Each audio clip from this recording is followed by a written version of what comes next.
दोस्तों बात करूंगा UP senate BSc nursing entrance exam 2025 के लिए। आखिर में सेकंड राउंड काउंसलिंग के लिए कितनी सीटें बची हुई है, गवर्नमेंट मेडिकल कॉलेज के लिए कितनी सीटें बची है, प्राइवेट मेडिकल कॉलेज के लिए कितनी सीटें बची है। क्योंकि जो स्टूडेंट्स जिनको फर्स्ट राउंड काउंसलिंग में सीट नहीं अलॉट हुआ उनके लिए ये समझना जरूरी है कि आखिर में बची कितनी सीटें हैं। तो इसी टॉपिक पर बात करूंगा। आप यहाँ पर ऐसी इन्फॉर्मेशन नहीं पाएंगे, ये ABVMU की ऑफिशियल वेबसाइट है, इधर पर आपको ऐसी इन्फॉर्मेशन नहीं मिलेगी। सिर्फ आप प्रीवियस नॉलेज के तरीके समझ सकते हैं कितनी सीटें बची होंगी। तो ध्यान दीजिएगा, हम समझाने की आपको कोशिश करते हैं।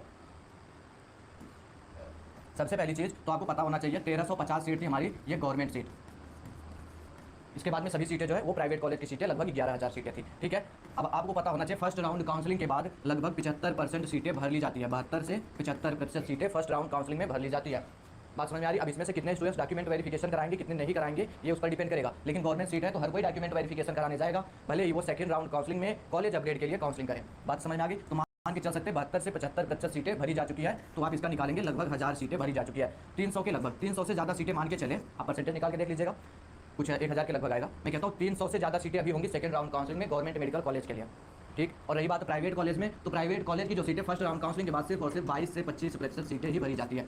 बाकी सभी सीटें 75% सीटें अभी भी ऐसी है जो नहीं भरी गई है, वो आपके आसपास होगी। क्योंकि इसमें होता क्या है कि स्टूडेंट्स जाते हैं, कोई भी कैटेगरी हो, चाहे वो जनरल के हो, OBC हो या SC/ST, 75 नंबर भी उनके है, 75 मार्क्स भी है, तभी भी वो जाकर के गवर्नमेंट कॉलेज ही फिलअप किया फर्स्ट राउंड काउंसलिंग में। अब उनको सेकंड में पता चलेगा कि हमको तो गवर्नमेंट सीटें नहीं मिलने वाली, हालांकि हमने आपको बता रखा था, फिर भी स्टूडेंट्स काउंसलिंग करते हैं गवर्नमेंट कॉलेज के लिए। ऐसे भी स्टूडेंट्स हैं जो जनरल OBC है, EWS में आते हैं, 85 मार्क्स थे, तो इन सभी ने भी गवर्नमेंट कॉलेज ही दे दिया, इनको भी नहीं मिला, इनको भी नहीं मिला। तो ऐसे करके सीटें खाली पड़ जाती है प्राइवेट कॉलेज की। तो प्राइवेट में लगभग दोस्तों आपकी 22 से 25% सीटें भरी गई है, बाकी सीटें अभी भी वैकेंट है। और गवर्नमेंट कॉलेज के लिए 300 से ज़्यादा सीटें ऐसी होंगी जिस पर अभी सेकंड राउंड